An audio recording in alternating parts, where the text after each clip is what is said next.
Did you know you could use an InsulTote pouch in place of a box liner? All of our box liners start off as pouches.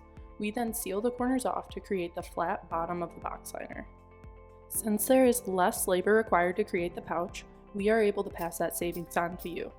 We realize utilizing the pouch as a box liner may not be the best choice for everyone. However, we care about our customers' bottom line, and we want to be sure we're making you aware of ways to save money when you can.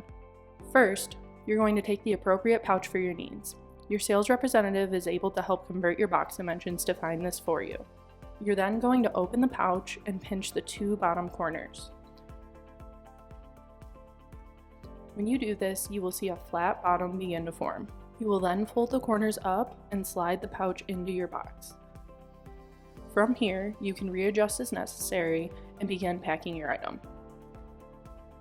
Once your box is filled, you will remove the adhesive strip to seal and ensure you're pressing out as much air as possible while you close the pouch. From this point, you will fold the top corners into the box, seal your box as normal, and you're good to go.